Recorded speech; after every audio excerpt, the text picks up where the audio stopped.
Bruce, you must have something really good too. Of course I do. It's Bruce Danielson, and I guess I'm here to entertain you too. All right, we've reached the appointed hour. I didn't, be very unlike anything No audio. related to the Senate or Congress to actually start on time. But we are on time, so. No audio. There's no audio coming across. You can't hear it? No. Okay, it sounds like we've got it here. But we don't have it here. Okay, you're not picking it up. The malt box must be shut off. I'm on here. Okay.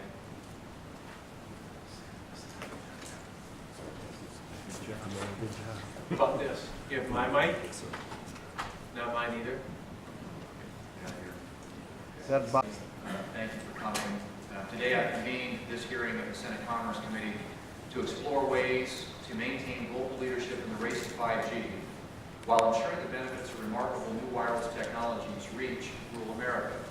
For the past 2 years, I have convened several hearings in Washington, D.C. aimed at identifying barriers to the deployment of next-generation services and what we can do in Congress to help lower them. I'm pleased that today we will be able to discuss these very important issues right here in South Dakota. I've heard from stakeholders throughout the country who represent American businesses that are on the ground building and maintaining our communications networks, deploying the infrastructure, and bringing to market cutting-edge technologies like autonomous vehicles, precision agriculture, and remote healthcare services that will transform our everyday lives. We've also heard from the community and tribal leaders, small businesses, hospitals, schools, and everyday Americans that will benefit from this important technology. The race to 5G has begun, and the United States has the technology to win. But as I've said before, technology is only part of the equation.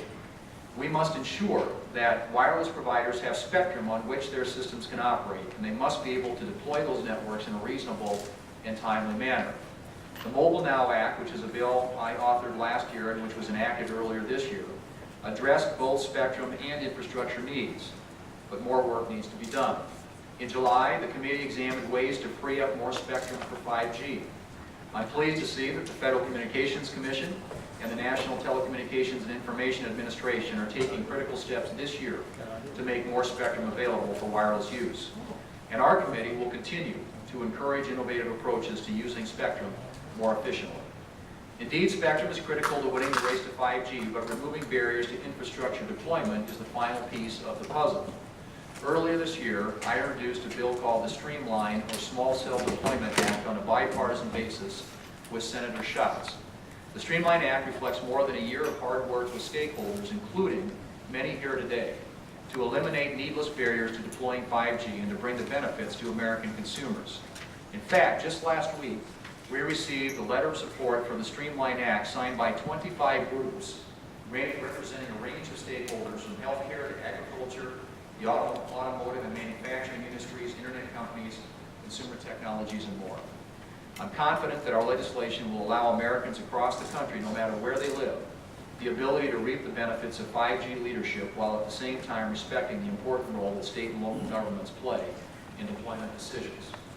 Additionally, I'm very pleased that the FCC, as part of an effort led by Commissioner Carr, has just taken an important step to modernize its siting rules consistent with the goals of the Streamline Act.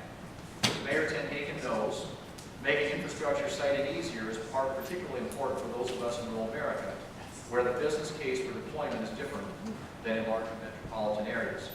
Lowering deployment costs is especially important in more rural communities where we simply don't have the population density to justify deployment if those barriers are high. Excessive fees, delays, and uncertainty can ruin the case for deployment of 5G for a community. I'm proud that our home state of South Dakota is leading the way in 5G. Dr. Griffiths and Dakota State University are training the young men and women who will design and protect our 5G networks and the services that they will offer. Mayor Ten Hagen and Commissioner Carr are leading the way with their work to establish rules and policies that encourage 5G deployment. And Justin Forty from Midco, Mark Shalanta from SDN Communications, and Robert Fisher from Verizon are working to deploy the 5G networks and related infrastructure that will bring South Dakota the next generation of wireless communications.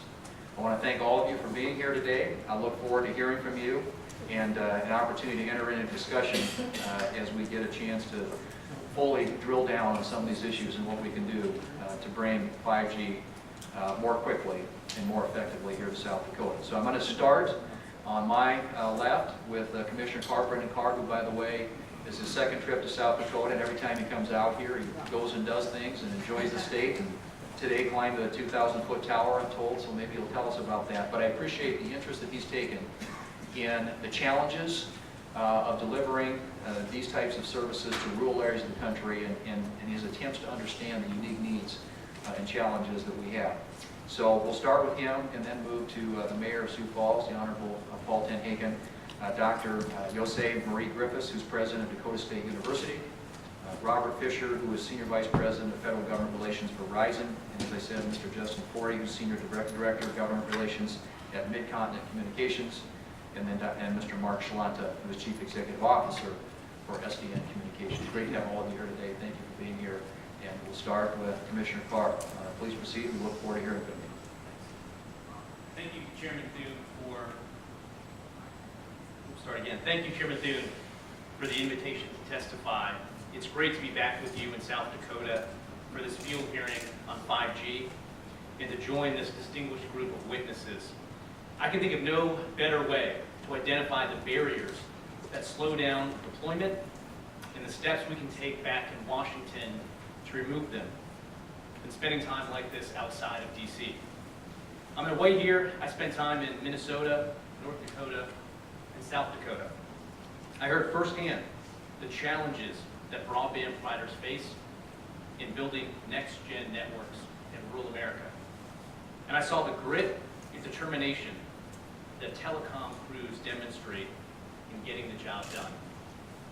Whether it was Justin on top of an already snow-covered grain elevator in Thompson, North Dakota, that's now beaming broadband in the community of 1,000, or with Steve while he attached a new radio on a water tower in Shorewood, Minnesota, that's adding capacity to the network. Or this morning with Amos and Mike on the 2,000-foot tower in Rowena, South Dakota. These visits underscore the work we need to do to make these jobs easier. This week I also heard from the Great Plains innovators, job creators, healthcare providers that simply would not be operating in these communities without a broadband connection. So this field hearing is important.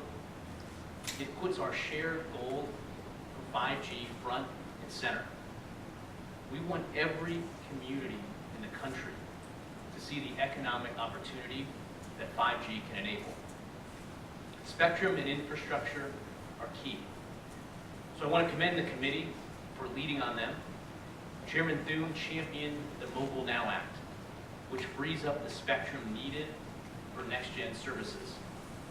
And I want to acknowledge both Chairman Thune and Senator Schatz for their work on the bipartisan Streamlined Small Cell Deployment Act, which would cut red tape that's been slowing down small cell deployments. And at the FCC, we're building on the committee's efforts.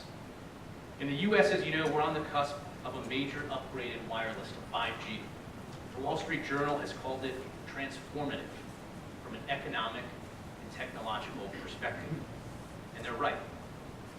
Winning the global race to 5G, seeing this new platform deployed in the U.S. first, is about our economic leadership for the next decade. Those are the stakes. And here's how we know it. Think back 10 years ago when we were on the verge of upgrading from 3G to 4G.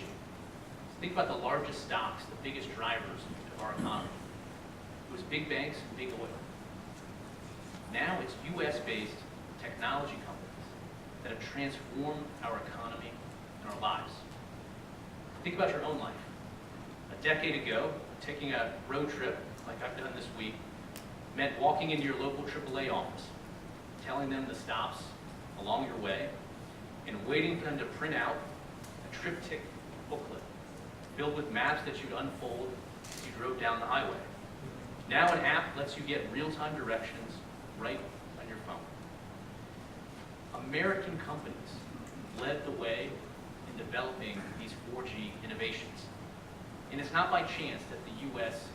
is the world's tech and innovation hub. We have the strongest wireless economy in the world because because we won the race to 4G. And being first to 5G will matter even more. As Deloitte put it, first adopter countries could sustain more than a decade of competitive advantage. And after all, we're not the only country that wants to be first to 5G. One of our biggest competitors is China. They view 5G as a chance to flip the script. They want to lead the tech sector for the next decade. And they're moving aggressively to deploy the infrastructure needed for 5G. Since 2015, China has deployed 350,000 cell sites. We've built fewer than 30,000. China is deploying 460 cell sites a day. That's 12 times our pace. So we have to be honest about this infrastructure challenge, and from Congress to the White House, the FCC, state and local leaders, we have a plan. We're executing on it. For our part, the FCC is working to get the government out of the way so the private sector can construct the hundreds of thousands of new small cells needed for 5G. In March, we excluded small cells from the costly review procedures designed for 100-foot towers. That decision cut $1.5 billion in red tape, and one provider is now clearing small cells for construction at 6 times the pace as before. So we're making progress. When I think about success, when I think about winning the race to 5G, the finish line isn't the moment we see next-gen deployments in New York or San Francisco. Success can only be measured when all Americans have a fair shot at next-gen connectivity. So just 2 weeks ago, the FCC took another step in the right direction. We built on the bipartisan ideas championed by Senators Thune and Schatz, as well as dozens of state and local leaders. We streamlined the local permitting process. That decision cut another $2 billion in red tape, will stimulate $2.4 billion in new small cell deployments, 97% of which will be in rural and suburban communities. And we can accelerate that progress with the common sense ideas contained in the Streamlined Small Cell Deployment Act. Doing so would represent another solid win for the U.S. in the race to 5G. So Chairman Thune, thank you again for holding this hearing. I look forward to hearing from the other witnesses and welcome your questions. Thank you, Commissioner Carr. And again, thank you for the time you've invested in understanding South Dakota and what our needs are. We really, and for everything you're doing on the FCC, I couldn't applaud more the steps that you and your fellow commissioners have taken in this to prepare and get us ready to win that race. Mayor Tenhagen, who's a tech entrepreneur as well, and so understands these issues really well and is working aggressively, I know, here in the city of Sioux Falls to do everything possible to help speed up and enable us to take full advantage of some of these technologies. So thank you for the leadership that you're taking. Look forward to hearing from you. Thank you. Chairman Thune, thank you for holding this hearing today in what you already know is the greatest city in the world, Sioux Falls, South Dakota. I appreciate the opportunity to address you today on the importance of internet connectivity in Sioux Falls and how 5th generation of internet connectivity is incredibly important to South Dakota and to the upper Midwest. Sioux Falls is a growing city in the heart of America. Continued investment in connectivity like 5G helps ensure that South Dakota remains a technological player in the national and international market. With the dawn of the digital age and internet, we've seen a new wave of business fueled by entrepreneurs like myself. In 2008, I founded the marketing technology firm ClickRain here in Sioux Falls. Thanks to the explosive growth of the internet and digital commerce, our company quickly found our way onto the Inc. 5000 list 5 years in a row as one of America's fastest growing private companies. And soon became one of the largest marketing technology firms in the upper Midwest. My background in this space gives me a heightened level of interest and expertise on a subject of which I am quite passionate about. Today, nearly every sector of Sioux Falls' economy counts on a fast and reliable internet connection. Organizations like Avera Health are operating one of the most robust e-care backends in the country right here in Sioux Falls. CarsForSale.com is a .com success story that has created hundreds of jobs here in Sioux Falls. DocuTap, just up the street, provides hundreds of tech careers, delivering EMR software to urgent care clinics all over the world. The common thread of success amongst all these companies, fast, reliable connectivity. As the United States strives to be one of the first nations with a fully functional 5G network, the city of Sioux Falls strives to be the first mid-market city with a 5G infrastructure. Right now, wireless carriers are negotiating small cell tower location review fees and easement fees with local governments to install 5G infrastructure, and that's happening right here in Sioux Falls. As mayor, it's not my intent to profit off carriers to deploy 5G infrastructure. We seek fair and reasonable compensation for city staff time to review applications from carriers, and in turn, we offer a reasonable time frame to approve or deny these applications, or work with the carrier on an alternative site.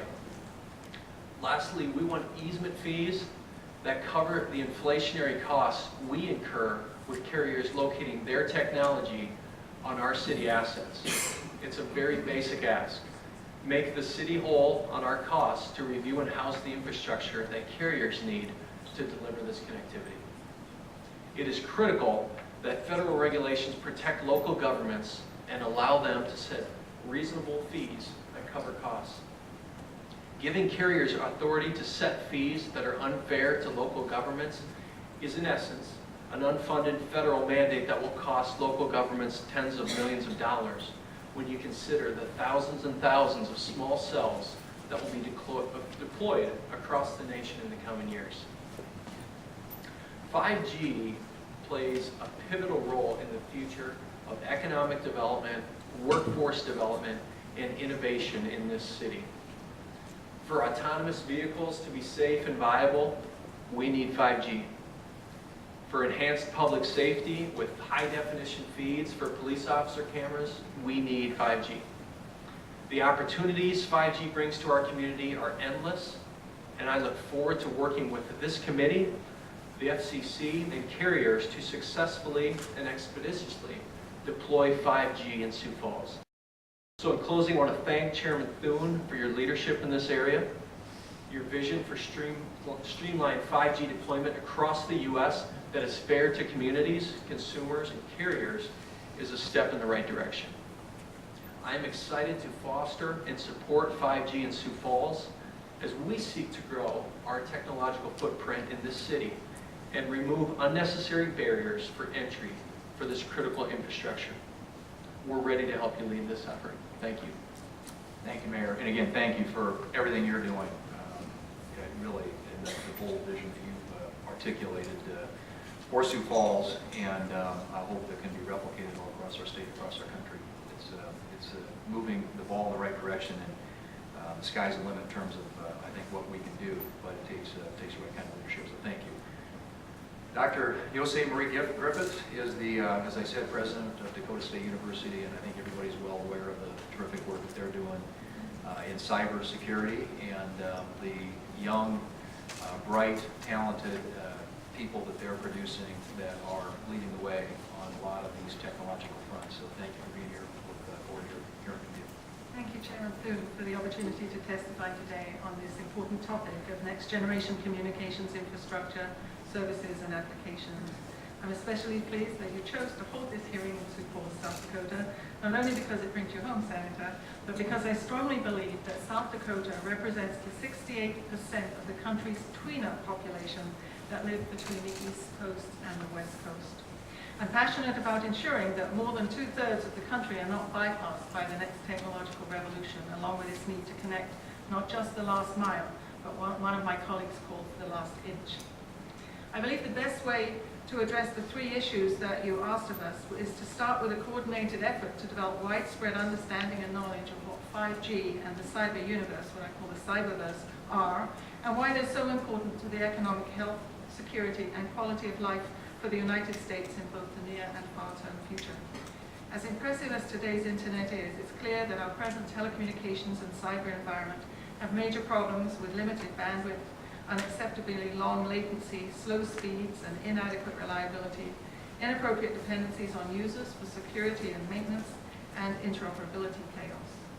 At the same time as we're hitting a brick wall with our existing technology and networking approach, users are increasingly demanding far more than simply access to information. The complex problems of our 21st century world require a more complex and fluid ecosystem of participants, machine and human. People don't want to just access or give information. They want to interact with it, to be immersed in the process of its creation as much as its use, analysis, extension, and dissemination. And they don't just need to interact with it by themselves. They need to collaborate with multiple others in a three-dimensional environment where they can tap into people-to-people, machine-to-machine, and people-to-machine interactions, more like an ocean than a highway. I believe to make the greatest progress most rapidly, we should create a public-private partnership to build and deploy a real-world 5G and cyberverse testbed. 2 years ago, Dakota State University developed the idea of South Dakota 5G, we call it SD 5G, as one, if not the first, 5G ready state. We believe that our state has the characteristics and resources that make it the ideal place for such a project. We're eager to move forward to create for the nation a model of how to address the various challenges of this transformative approach to the delivery and use of technology. South Dakota is a geographic area in the United States that contains a cross-section of the types of population clusters and organizations, geography, climate, industries, and existing technologies to explore, troubleshoot, and establish best practice models for the technology, as well as for the policies and governance required to support 5G deployment and development across the country.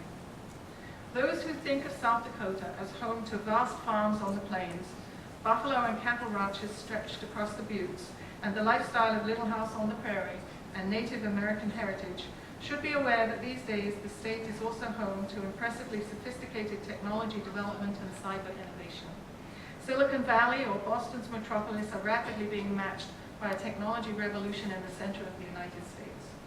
DSU's cybersecurity and Raven's Loon system are matched by multiple enterprises across South Dakota, working at the vanguard of precision agriculture, cutting-edge and distance delivery healthcare, and robotic manufacturing, among others. To develop and deploy these new technologies in a manner consistent with the country's democratic values and concerns, we must engage cybersecurity professionals in every aspect of this testbed. With great power comes great responsibility, and that's never been more true than with the development and deployment of 5G and migration into the cyberverse. 5G is what will make it possible for us to move into the Internet of Everything. However, every time we connect a new device to the network, we also potentially open up a new set of vulnerabilities.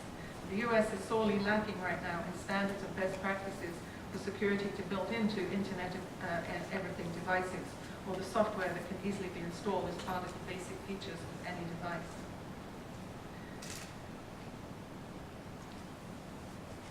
The U.S. is presently seriously under-resourced in cybersecurity professionals. And the vast majority of cybersecurity professionals that we do have are overextended, working to mitigate and remediate existing Internet attacks, which multiply faster than the proverbial rabbits. However, it's critical that the U.S. ensure that a network upon which every activity in this country is dependent is developed in such a way that vulnerabilities are reduced as much as possible, and that the U.S.'s 5G and cybersecurity expertise proceeds in step with the development of our national 5G networking capability. This is one area that's of such common concern and serves every individual and enterprise in the country that it would be appropriate and maybe necessary for the federal government to help provide the upfront investment in the recruitment, education, and deployment of cybersecurity professionals in 5G development. 5G and the resulting cyberverse are a common good, whose availability and operability will be critical to every endeavor across the United States. As such, it's important that the federal government provide leadership and corral support for those efforts that will move development and deployment of this vital national resource. It's also the case that we'll only have one chance to do this first. According to a study released by Deloitte Consulting, the United States is losing the race against China to develop and deploy a nationwide 5G network. And there's more at stake here than just prestige. The National Security Agency has stated that if China dominates the telecommunications network industry, it will win politically, economically, and militarily.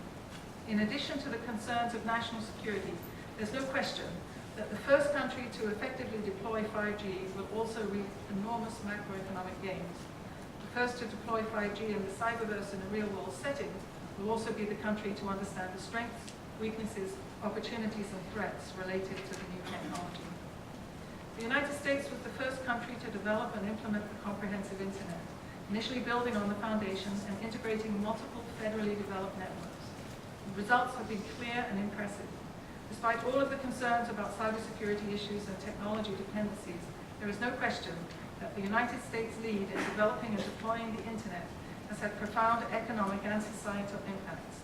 There is a need once again for the federal government to step forward and take the lead in investment and organizational support for the development and deployment of 5G and the cyberverse. In summary, we need a coordinated effort to develop widespread understanding of the benefits and implications of 5G capabilities, accompanied by the creation of a public-private partnership to build and deploy a real-world 5G cyberverse testbed, preferably across South Dakota, of course I'm biased now, and engage cyber professionals in all aspects of testbed development and deployment. Thank you for your attention.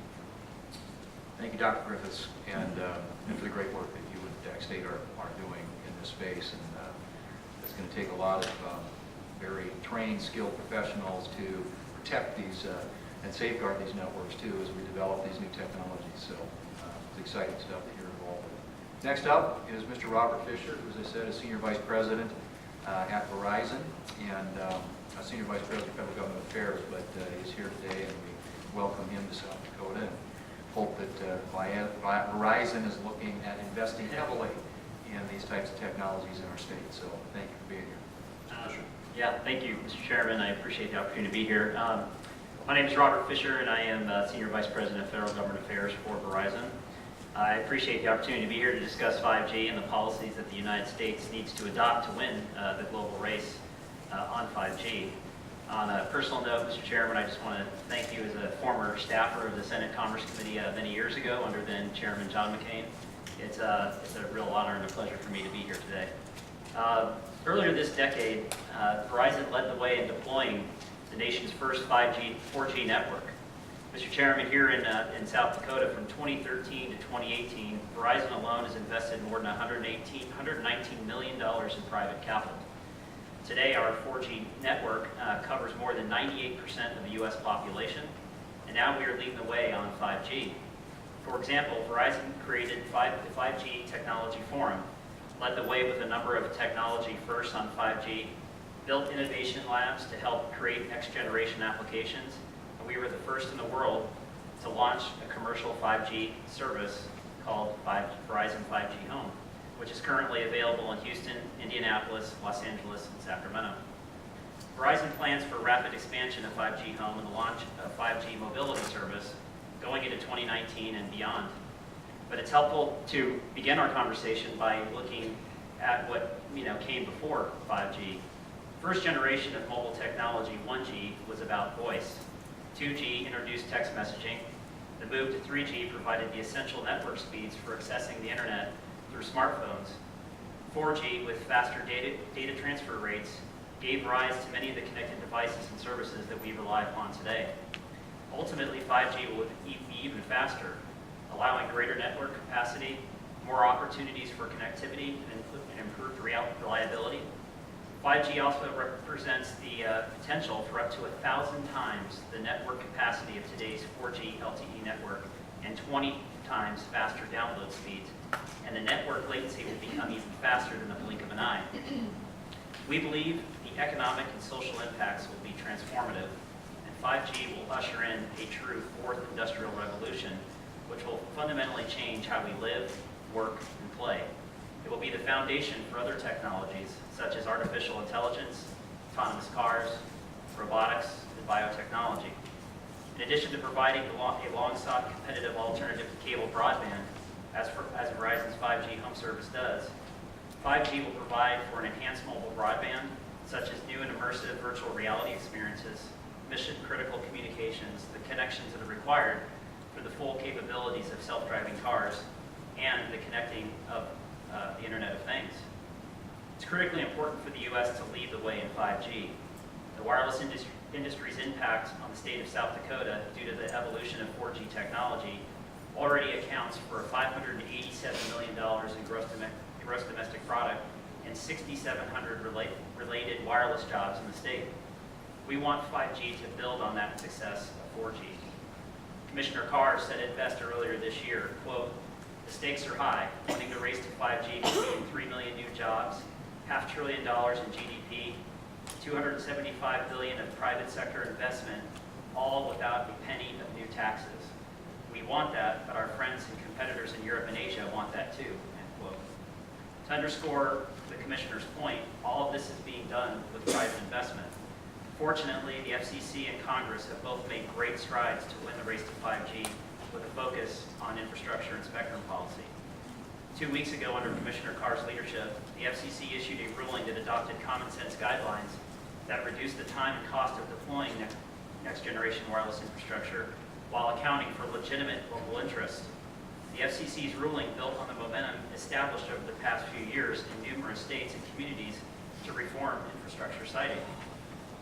In terms of spectrum policy, the FCC has moved fast to open up more spectrum and frequency bands that have traditionally not been used, or that not have traditionally been used for cellular communications, but are critical for 5G.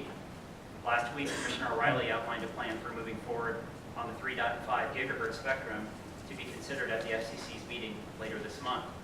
Likewise, Mr. Chairman, you have been leading the way to advance 5G infrastructure policy in Congress. You and Brian Schatz, Senator from Hawaii, have introduced the Streamlined Small Cell Deployment Act, or the Streamline Act, to help promote the deployment of small cell equipment. The Streamline Act modernizes deployment policies while ensuring states and localities have the ability to recover their costs. You've led the way in ensuring to critical mid-band spectrum, which is a critical component of 5G deployment. Mid-band spectrum provides a good mix of coverage and capacity and is essential for a broad nationwide rollout of 5G technologies. Verizon has always worked well with policymakers at all levels, Mr. Mayor, and hope to do that around the country and ensure that we are building our country's biggest and best network is accomplished with the cooperation and support of our government partners.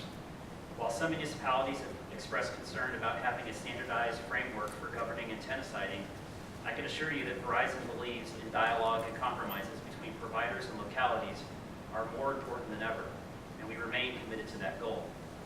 The U.S. needs to win the race to 5G, and while Verizon is investing and innovating to help us get there, it is critical for federal, state, local governments all to be rowing in the same direction.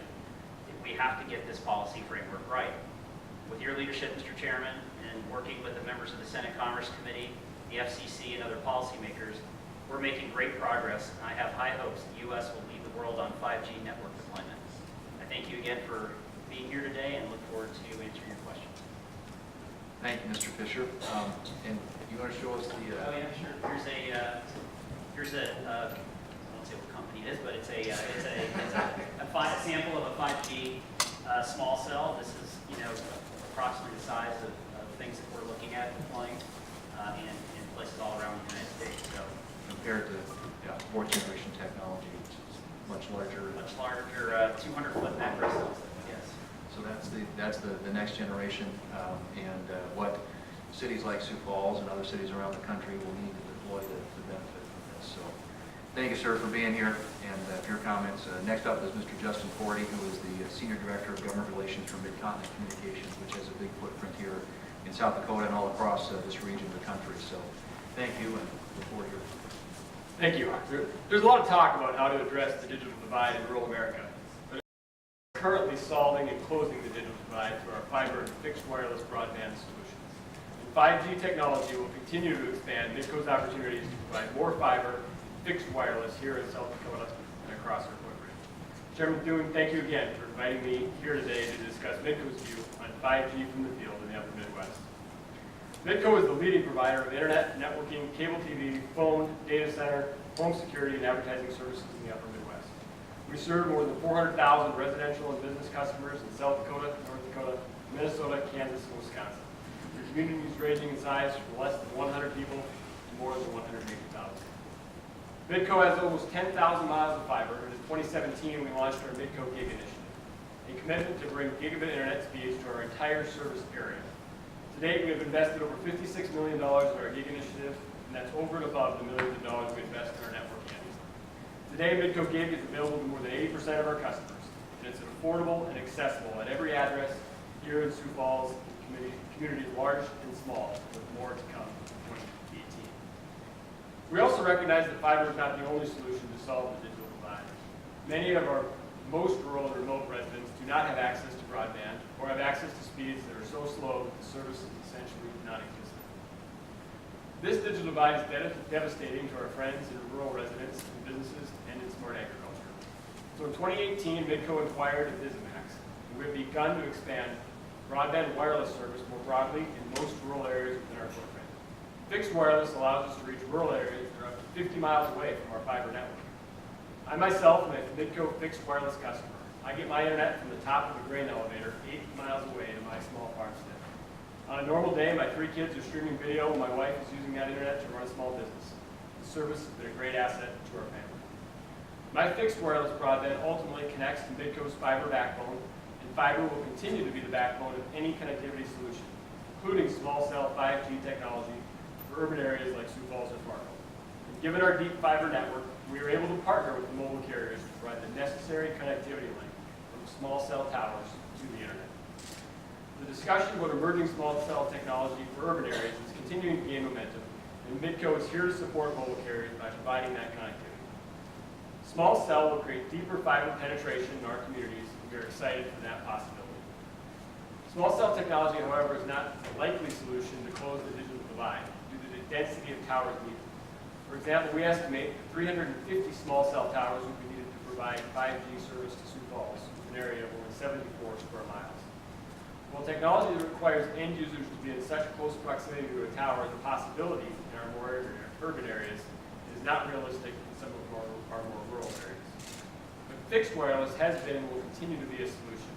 Instead of hundreds of feet between a tower and a consumer, our fixed wireless network can beam speeds, high-speed broadband, 5 to 28 miles between a tower and consumer. Midco currently provides fixed wireless broadband to large portions of the Red River Valley, approximately 14,000 square miles using 140 cell towers, water towers, and grain elevators. Fixed wireless is closing the digital divide today.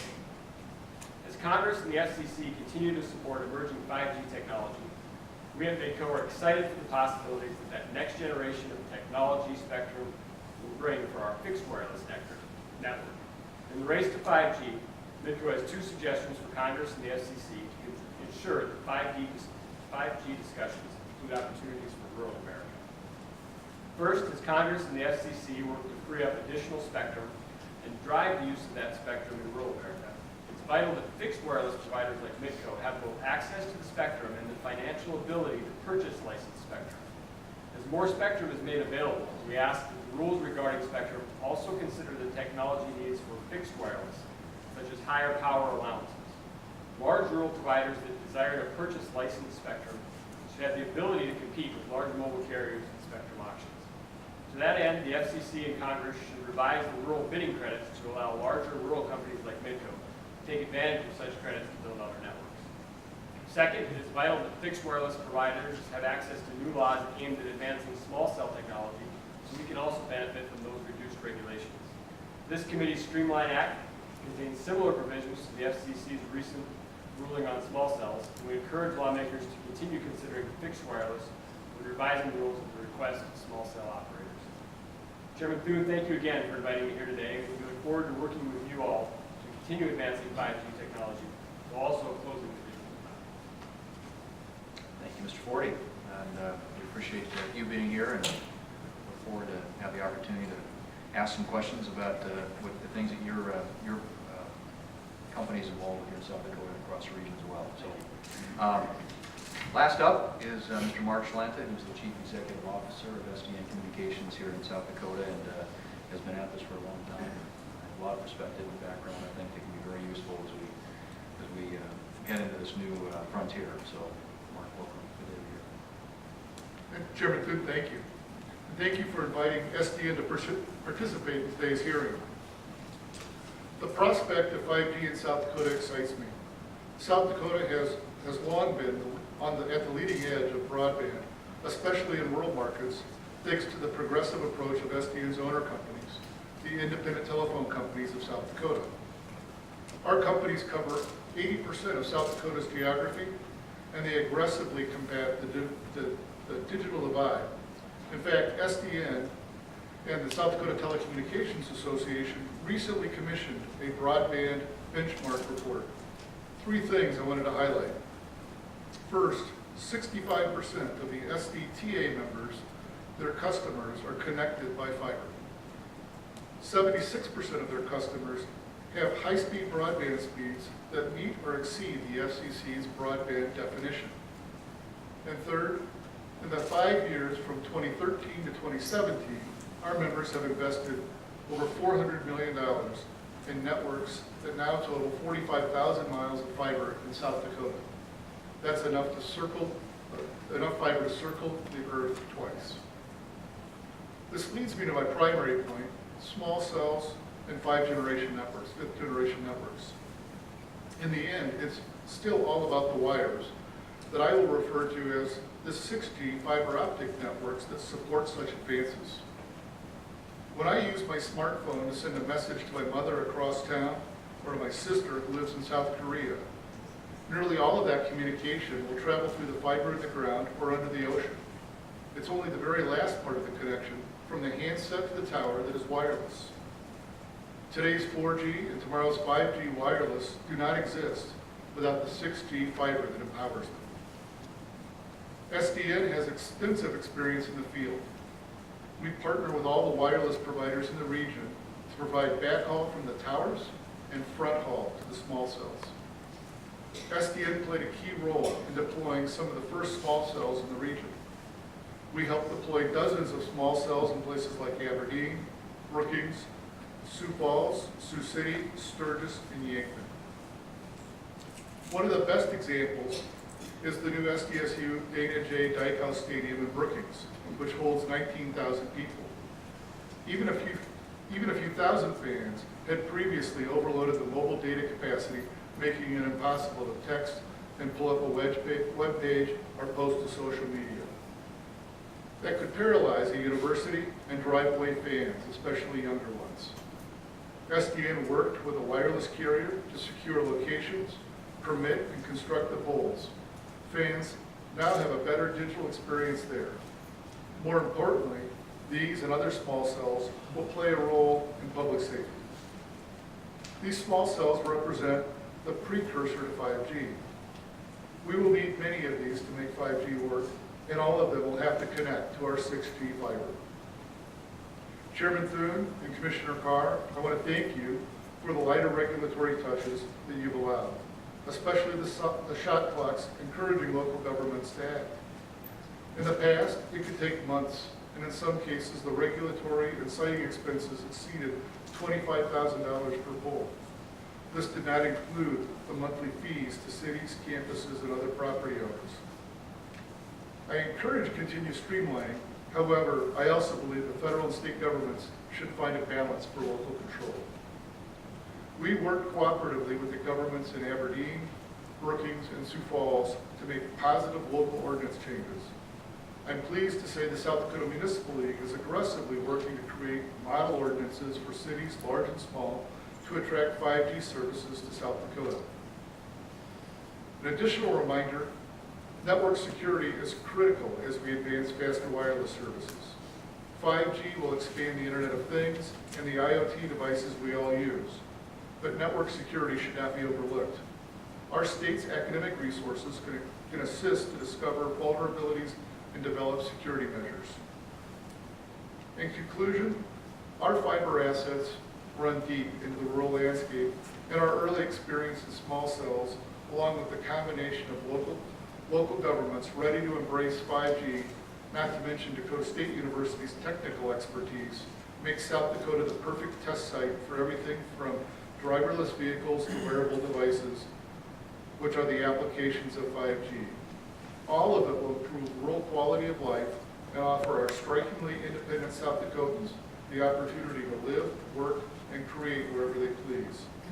The diverse weather, culture, and geographic conditions will offer the best test of 5G and leverage the promise of our 6G fiber optic services. Thank you, Chairman Thune. Thank you, Mr. Schwanta. Let me just follow up with you. It's fresh in my mind here, but with the passage of the Mobile Now Act, we did make a down payment on the spectrum and infrastructure needs to secure American leadership in 5G, and the Streamlined Small Cell Deployment Act represents sort of the next step on that infrastructure list, and we recently held a hearing focused on ensuring that we have the additional spectrum necessary for 5G. From your perspective as a provider of services to wireless carriers, what else should we be doing to support the deployment of 5G, particularly in states like South Dakota? Thank you. States like South Dakota, in the urban centers, we all have reasonable fiber optic networks to help with that deployment. Coordination at the local effort in terms of working with the local governments for placement of fiber optic facilities will be key. But in the rural markets, if 5G were to ever long-term extend into those rural markets, we must maintain the support aspects of developing more fiber optic networks across the rural networks. The cost to deploy a rural network far exceed the cost per mile and the cost per customer to support that is used to support an urban customer. So I would just make sure the federal government doesn't overlook the needs of rural as we deploy 5G across the urban environments and extend those into the neighboring rural environments. And in your experience, do you think that the siting policies for small cells should be different than policies for larger sort of macro towers like what we see today?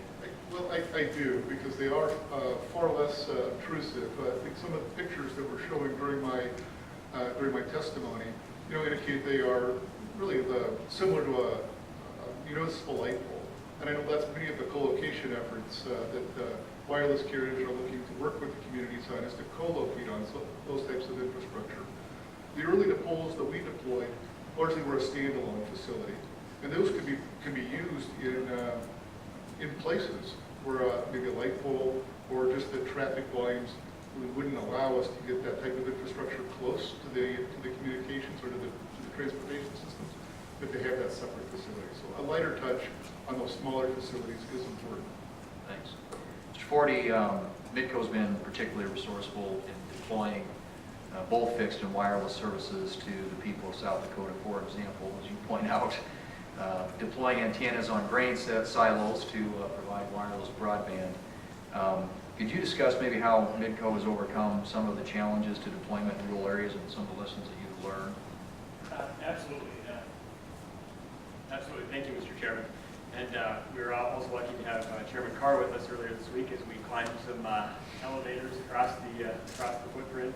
So it's very exciting to be up there. Obviously, when you look at deploying those networks, as Mr. Champ said, that cost can be very high. When you look at our highly rural areas, and obviously as the temperatures dip, there's only a limited amount of time when you can deploy some of those fiber networks. The fixed wireless solution, the speed, reliability, and throughput that has continued to improve with the improvement of technology.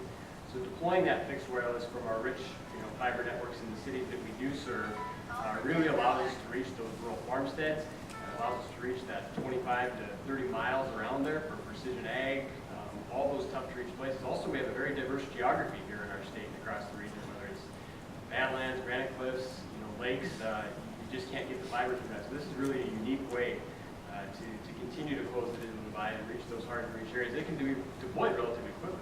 You can call and just within a few hours in some of those rural areas, we can have that technology out to you at very high speeds. You talked about the need for spectrum being available to fixed people who are providing fixed wireless services too. So what else do you think we could be doing to make it easier for you and others that are serving rural America to get access to that spectrum? You talked about it needed to be accessible and affordable.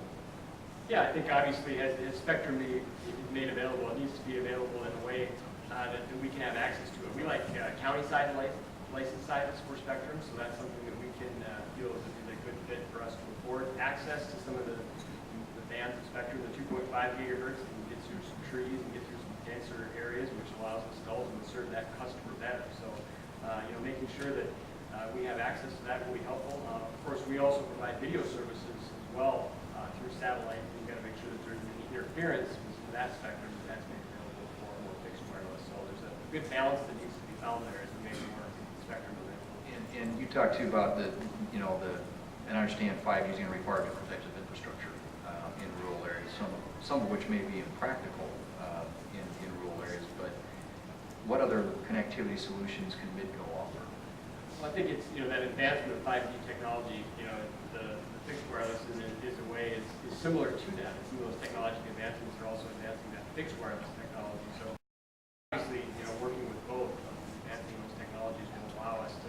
continue to have better 5G technology in our cities and also reach those hard-to-reach last areas. Mayor, just, in terms of the things that you're doing here, and I know that you, as you mentioned earlier, and I think we're all well aware of you understand and get what's at stake here and are working hard to make it easier to build out some of these networks in the city of Sioux Falls. But could you talk a little bit about maybe what the implications are for economic growth and job creation if 5G deployment is slowed down by a delay in the approval by local, zoning and siting applications? Yeah, me and my administration look at 5G as much as an economic driver and a workforce driver as anything. And in South Dakota, like a lot of places, we have a workforce challenge. We have a hard time recruiting people to come to Sioux Falls to put down roots here and work, even though we know the secret of this place, and it's a great place to be. And so being able to offer advanced technology like 5G as a point of differentiation to whether that's new college grads or whether that's people pivoting in their career and using 5G as a point of differentiation for Sioux Falls, in addition to our favorable tax climate and our safe community and our great quality of life, it would be a tremendous win for us in helping to fill the workforce shortage that we have and helping to recruit businesses here. We've recently invested in a biotech research park called the USD Discovery District, which we hope will someday house a couple thousand jobs centered around ag pharma and biotech, and those jobs are going to require 5G connectivity to be done. They're going to be jobs that rely on a good access. And so a slowed down 5G rollout is only going to slow down some of those advancements we want to make as a city in terms of looking at biopharma jobs and bringing in new jobs to our city. In your experience, do you think Sioux Falls is properly equipped, right now, to be a leader in 5G adoption? I think there's, this is one topic, just because of my background, that I am really passionate about. And I've talked a lot about this, and there is a hunger and an appetite in this city to be a leader in this space. And so we've seen that in our negotiations with the carriers. When we're talking with them, we're saying, listen, we're not trying to make money on the deployment of these cells. We want to cover our costs, and that's it, because we don't see this as a revenue source for the city.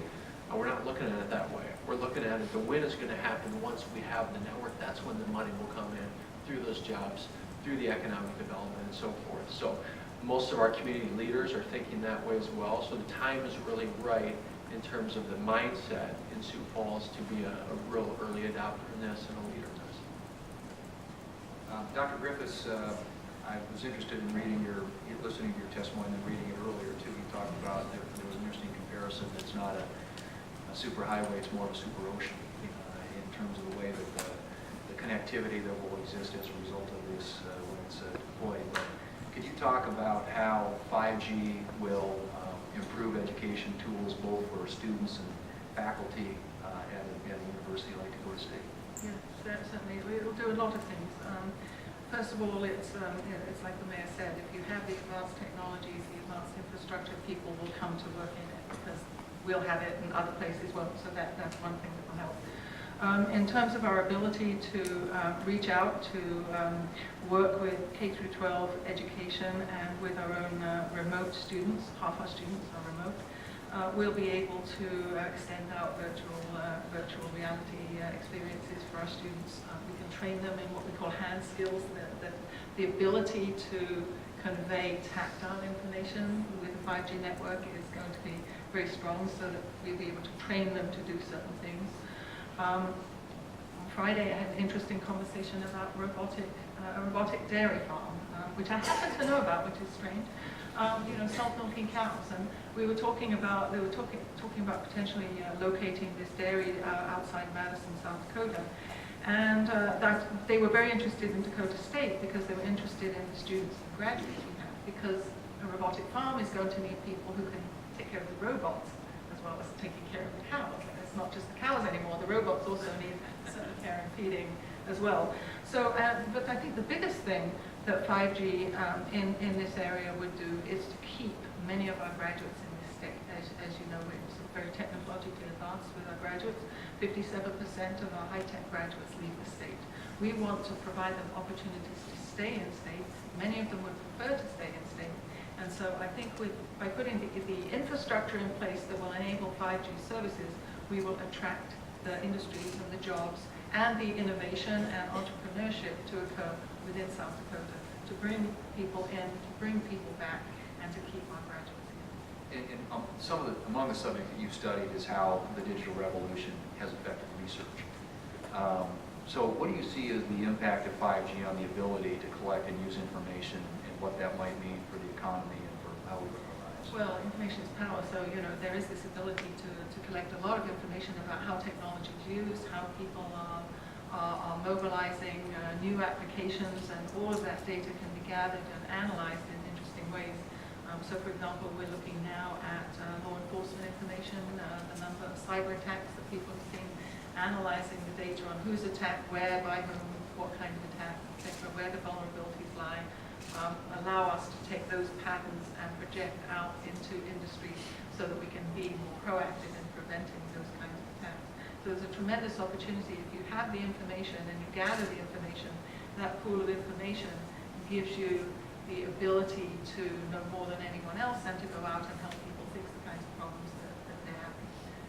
So it's a huge advantage. And we believe that, plus the specialized resources that we're building in Madison, South Dakota at DSU, will attract people in. So we'll be able to attract new faculty who might not otherwise be attracted. We'll be able to attract students who might not otherwise come. And we'll be able to attract partners to come and work alongside us in this part of the country, rather than staying out on the fringes. Magnet, yeah. Commissioner Carr, I mentioned earlier some of the things the FCC is doing, which I give you great credit, you and your fellow commissioners, because I think you're very forward-looking, and many of the ideas that are incorporated, I think has been pointed out by several of the panelists, in the Streamline Act legislation, the FCC has been moving forward with, and or at least moving forward in areas that are consistent with the goals that are outlined in the legislation. So, so I just think you guys are really hitting it and hitting it on cylinders in terms of what we need to be doing. But could you speak a little bit further to some of these recent FCC rulings, and particularly about wireless infrastructure and what it means for 5G deployment? Sure. And thank you, Senator, for your leadership on these issues. We benefited a lot from at the FCC from the legislation that you've introduced, the ideas you put together, as well as local leaders, including the mayor. There's been 20 states around the country that adopted updated procedures to account for these new small cell deployments. If you think back, a lot of our regulations were written in an era of almost exclusively 200-foot towers with large footprint. There were environmental reviews, historic reviews, costs, timelines that maybe made sense, given that massive construction project. But when you have a small cell the size of a backpack or smaller, like the one we have now, when it can go on an existing light pole, those outdated approaches didn't make sense and holding us back. So in March, we reached a decision that excluded these small cells, but only the small cells, from the environmental and historic review that applied to those 200-foot towers. There's an economic study put in the record that showed that March decision cut about $1.5 billion in red tape. And we saw situations, for instance, where you can put a 30-foot tower in a parking lot that had been completely ground was disturbed, new pavement put down, but nonetheless you had to go through historic preservation review as if you were turning the ground over new. You could have a deployment costing $30,000 where the environmental review would cost $27,000. It was out of step with the technology, and that's why we reached the decision in March. And then 2 weeks ago we reached another decision that really builds on a lot of the ideas we heard the mayor just talk about. Cities absolutely need to be compensated for their costs in reviewing these deployments. They can't be caught underwater reviewing the private sector's investment. They need to be made whole, as the mayor made clear. And that's what we did in our decision. We made sure that cities get their reasonable costs compensated, but that this is not a revenue-generating opportunity that the mayor said, because we need to move forward on a scope and scale of small cells that we've never done before. So we can clear out the red tape that's been holding back.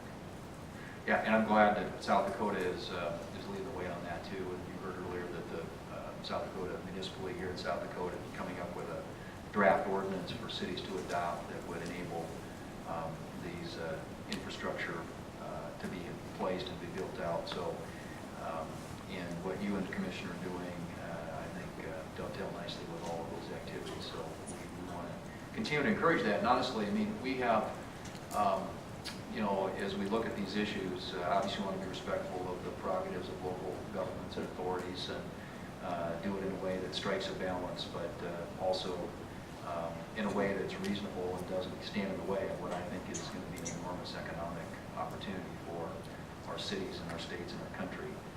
What are the implications, to follow up on your point about citing policies that go beyond cost-based recovery?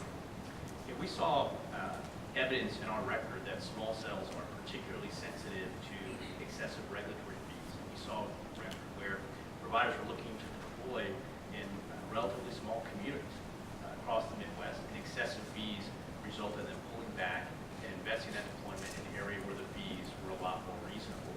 We saw record evidence of excessive fees in big coastal cities that would suck up the capital needed to deploy small cells in surrounding communities. So we saw real impacts in terms of the regulatory fees impacting where deployment takes place and whether deployment is going to take place. Thank you. Mr. Fisher, we had Meredith Baker, who is the CEO of the CTIA, testified before the Commerce Committee earlier this year, and she said, and I quote, "A small cell often can be installed in about an hour. The challenge we face is that governmental approval processes can take more than a year, and the application and fee structures are often mismatched with the smaller footprint of tomorrow's networks," end quote. So could you kind of expand on this concept for us and explain how we can remove red tape and get infrastructure deployed to spur jobs and growth and get broadband competition more quickly? Yeah, thank you, Mr. Chairman. I think, you know, I agree a lot with what Commissioner Carr just kind of pointed out, which is, I think historically, when you've looked at the way that we've had red tape around, you know, expanding cell coverage, you know, we thought of cell coverage, especially in 2G all the way up to 4G, about, you know, large macro towers and you know, historic preservation reviews and, you know, NEPA regulations, EPA regulations. There's a lot of things that went into that process. And I'm not saying that wasn't incorrect maybe at the time, given the size of some of those things, but as we move to really taking 5G in the way I like to describe it to folks, you know, like I think about my parents and trying to explain like what we're doing on 5G, when you're taking the network out closer to the consumer and trying to make a service that is going to be, you know, 1,000 times faster than we have today, you need to realize that when we're, you know, deploying something like this, the same things that Commissioner Carr pointed out, and the regulations that surrounded large towers applying to this really don't make sense. And the time, the amount of money that go to that definitely do get more exercise towards that process and really take away, you know, potential investment in other surrounding areas. So I think continuing to, you know, encourage, and I hope that the Senate will take up the Streamline Act and pass it, because I think it's a perfect complement to what Commissioner Carr and the rest of the FCC have done, which is really getting some of that underburden out so that we can get out there and quickly deploy. Because I think it's crucial that we do it, because we know that China and others are working very fast to do this, and I think it's critical that just as we led the world in 4G deployment, the U.S. should lead in 5G deployment. Well, and because you mentioned it, I want to follow up on the point you made about the steps. What, you know, I can ask the question this way: what steps do we need to take to win the 5G race when you have other countries like China and South Korea and Japan and Europe? Everybody is headed in the same direction here, but are deploying communications networks at a faster rate. And in a lot of cases, they don't have to deal with, of course, some of the you know, the regulatory issues that we have in our country. But so, what if you wanted to say we want to win that race? What are the things, steps that we need to be taking that you think are necessary? Well, I think we've taken a critical first step in what the FCC has done, and I think that's good. I think building upon what they have done and passing the Streamline Act would be critical. I do agree with what Mr. Forty said too. You know, we need to identify mid-band spectrum, which is critically important. I agree with a lot of what he said on the the mid-band side, it's important to get more spectrum out there as quickly as possible. A lot of other countries have been doing that for many years and have been rushing to do that. Can you talk just a minute, why mid-band spectrum is important? Yeah, well, I think as we move to, as we've thought about cell service was always about like big towers, low band spectrum that can penetrate through low band frequencies that can penetrate through walls, really cover big distances. As we move into 5G, we're looking and deploying right now using what they call millimeter wave spectrum, which is high frequency, and the higher you go up, the shorter distance it travels, but it has the ability to carry massive amounts of data. But in order to have all these things work, mid-band spectrum is going to be very complementary with high-frequency spectrum and low-frequency spectrum, quite frankly, because as you push the network out further distances, you're going to need a combination of short travel distance spectrum to longer distance travel spectrum to be able to cover larger areas. So all of those things are going to be very complementary to one another, and it's going to be very critical for those things to happen, I think, in a very thoughtful but speedy way, so that we don't fall behind the rest of the world. The most damaging thing that we could do is take a longer amount of time to do this, because we would be missing out on billions and billions of dollars of global economic cost to the U.S. because we led in 4G and we saw all the benefits from it. It's how the app economy exploded in this country, and probably a lot to what the mayor and the businesses that he ran. That was really largely because of the way we did networks here in the United States. If we continue to do that here in 5G, we will continue to develop things that we can't even know or understand, things that students at Dakota State are trying to develop today. So it's just vitally important that we move forward quickly. And with all, it sounds like all the various bands of spectrum play into that. Correct. But mid-band is especially valuable. Very valuable, yes. Okay. Dr. Griffiths, it'd be remiss if I didn't ask this question because it's kind of what you and your folks do, but 5G does offer the ability to connect to many times more devices to the internet than we currently have. A higher level of connectivity, lower latency, tremendous increases in speed. But what challenges does this raise for cybersecurity? I think, as I mentioned, every time you connect a new device to the network, you create potential for new vulnerabilities. Not just in the devices, in hardware, coded in hardware is particularly a problem. In software, it's a little bit easier to detect. The other challenge I think that we have in this environment, as it moves so rapidly, is making sure we pay attention to the privacy concerns of the public. That now people are becoming more aware of devices that are actually recording them, and we take it for granted that things will work the way we think they're going to work. But again, bad actors are always in play, and we need to always be mindful of that. So we do educate some of our young people to think like that, different way of thinking, to be more proactive and looking at the cybersecurity environment, to actually test things out in a proactive way to ensure that they can find potential vulnerabilities. And I think it's a concern as we shift generations. I'm afraid I'm a generation that saw the birth of modern internet, so my mind works in certain ways, and I'm glad I won't have to deal with the waves of innovation that will come. But young people today have a totally different approach to the way they interact with technology, the way they think about privacy, the way they deal with data, etc. So it's a totally different world. So I think there are going to be some social strains and stresses on the system that are going to actually eventually have to be taken out, structures and policy. I'm glad you're training people to understand the bad guys, but getting them to work for the good guys. That's Make sure they keep their white hats. right.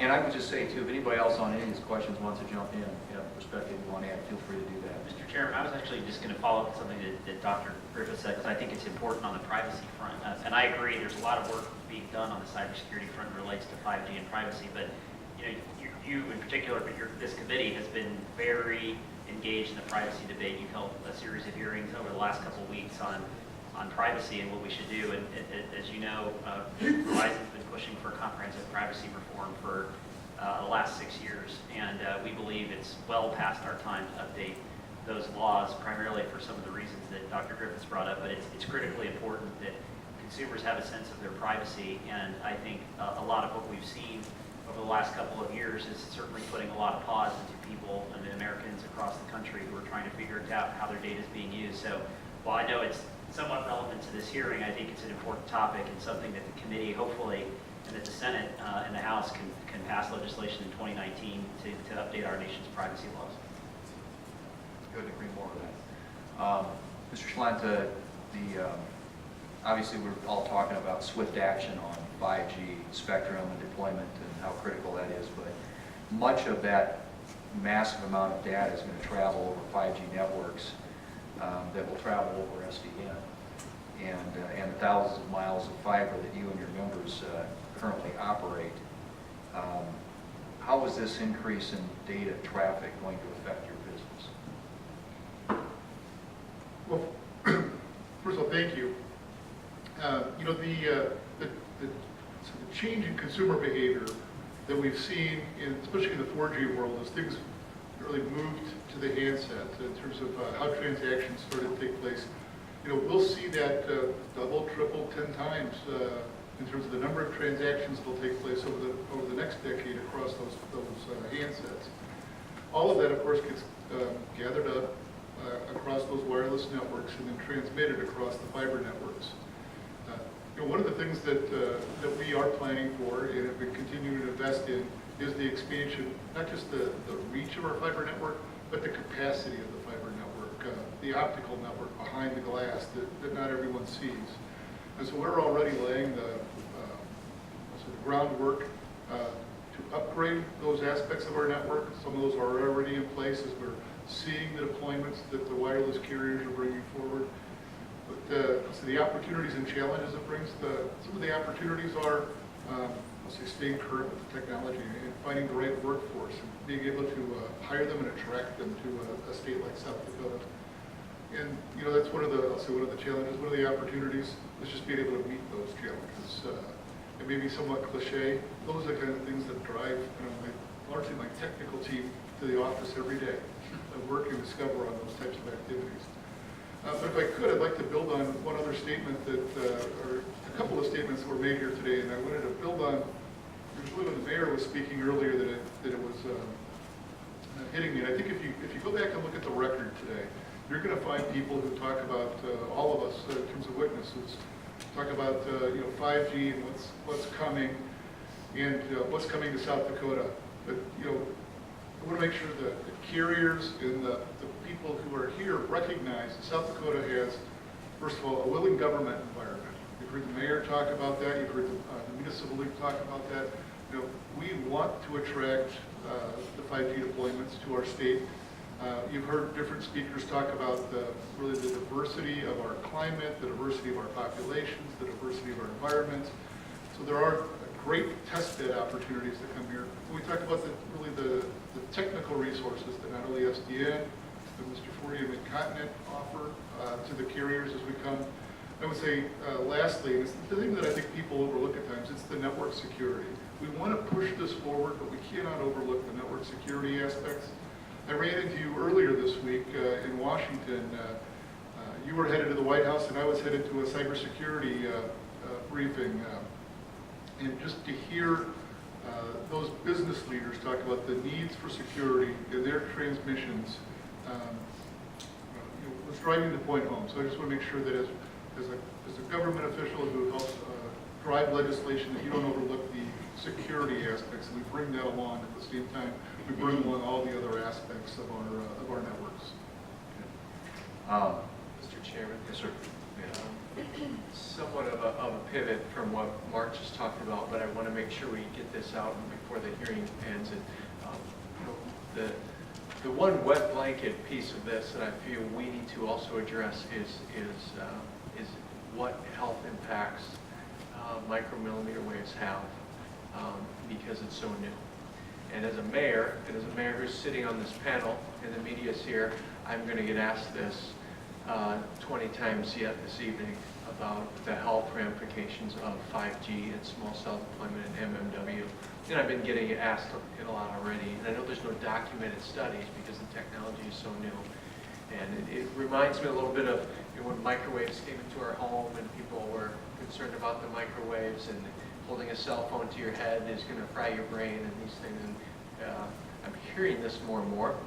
And so while the concern, I think, is very inflated, it is something that we, as municipalities, are going to need help addressing. If we want to be excited and push this forward, which we are, we also need to have very clear direction, talking points, studies that have been done that show that there is no harm to our constituents and to the taxpayers on putting these small cells on towers close to libraries, close to schools, close to their homes. And so I, for one, have been researching this and have not seen any damaging effects of this, but I do think it's something that this group, will have to just consider to look at and continue to study so that as we push the legislation forward, we can do so with not only a clear conscience, but also have the right answers for people who express that concern. Good point, and that is something that you do hear, and we hear about it too, and I'm sure the FCC. Yeah, I'm happy to step in real quick on that. So the FCC, as well as other agencies that are experts in health and safety issues, are always looking very closely at these issues, staying up to date on the latest science. They've looked at all of the studies and all the information, and they've reached the determination that these are safe. And that's a determination that's constantly undergoing review, and any new information that comes up is taken into account. And in fact, given the position of the federal agencies on this, federal law actually says that the state and local governments can't take RF concerns into account, given how much work has already gone into this issue at the federal level. And that's not to say that you don't hear about these concerns, and we have community meetings that people raise the concerns. What I can say is that both at the FCC and other expert health agencies in Washington, they stay very much up to speed on these issues and have reached the determination that these are safe. And I appreciate that, and you're right, Mayor, there is a lot of research that's been done, but it's always important that efforts be made, I think, to educate people, your constituents, my constituents, people across this country who have that concern, and make sure we're fully informed and understand exactly what, if any, of those health risks are. But as I've studied, and I've read a lot about it, the literature that you and the FCC, I think, have, I think most of it comes to the same conclusion in terms of the impacts, but it's something certainly that we need to be able to explain and be aware of. I want to ask Commissioner Carr, just because we were talking about it earlier, but between the auctions that are scheduled for this year and next, there will be a lot of new high-band spectrum coming into the market. But we were talking about mid-band spectrum and how desirable that is. Are the FCC's allocations of mid-band spectrum keeping pace with such allocations for high-band spectrum? Can you talk a little bit about what the auctions and what you guys are doing with it? Happy to do so, Senator. Thanks for the question. I think to start, obviously, the Mobile Now Act, which you got across the finish line, has put a lot more spectrum on the table, which is going to be key for deploying 5G networks. We've heard a lot about what we call at the FCC high-band spectrum, and that's going to be a key part of some of the initial 5G deployments. But ultimately, we need to push 5G down the spectrum band, including mid-band. And if you look at all the spectrum globally, the U.S. is leading the world in terms of allocating and freeing up more spectrum for mobile, but a lot of that is in the high millimeter wave band. So right now, we are turning our focus very closely on what we call mid-band spectrum. We have a number of proceedings underway, and we need to keep pushing forward, to your point, to get that mid-band spectrum out there. We're kind of getting to the time when we need to wrap up, but I just wanted, for any of our panelists today, to respond to kind of a couple of wrap-up questions or any closing remarks that you'd like to make, or anything that you feel we didn't touch on that we need to touch on. But just one question to think about, and that is, what can we do at the federal level to help speed up deployment in South Dakota and around the country? My goal is to have South Dakota have the fastest internet speeds in the nation, in the world for that matter. But And so obviously I'm greatly interested in that as it pertains to our state here. And then how is this next generation technology that we talked about today going to change what you do every day, and how is it going to change what we all do? I mean, that's kind of a broad question, but and maybe it gets to a little bit some of the benefits and potential attributes and virtues of this technology. What can the federal government be doing to speed it up? And secondly, how does it change what we do every day, and how is it going to change how we all live every day? So think about that for a minute, and anybody who wants to chime in, feel free. But just kind of, and then if anybody else has anything else they want to close out, Mayor? Yeah, I think there's still so much unknown because it's going to be the Wild West again, and so there's innovations that haven't even been thought of yet, which will bubble up as a result of 5G deployment. So I think that's why it's so important to keep the foot on the gas on this, because there's things we haven't even thought of yet, and there's things we have thought of. For instance, I was talking with our police force today and was sharing with them the fact that with 5G we would be able to have HD live feed body camera footage going back to Metro. So rather than them having to call in when an officer's down or a shot's been fired, they're seeing it in real time in HD, and the response times would improve, and they hadn't even thought of that as an application to it, and would help them better serve the public. So I think there's so many things and so many doors that would be opened, which is why I think most of us up here are really excited at the opportunity. With Dr. Griffiths, we've talked about between a partnership with Madison and Dakota State and Sioux Falls. They are, the Cadillac of cybersecurity colleges, and they're cranking out amazing grads, but they also know they have challenges being in Madison, South Dakota, and we're in Sioux Falls, and if we can create a 5G network and a 5G kind of pathway between Madison and Sioux Falls, we could really be known as a cybersecurity, it could be the next industry that this state is known for. But it's going to take that technology before we can make that a reality. So I guess my closing statement is just things like the Streamlining Act and mobile now, and keep the foot on the gas on it. I think you have a lot of municipalities that want to be supportive and want to help. They also want to make sure it's fair to the taxpayer and the deployment. But there's a lot of excitement and energy for what could be. If I could just add to that, it's ultimately going to be all about services and applications that you can't until you've got the infrastructure in place.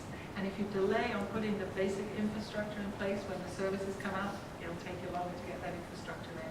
It reminds me very much of Internet 1 to Internet 2, when a group of academic institutions wanted to put in the next generation of Internet so that we can experiment with it and see how it worked.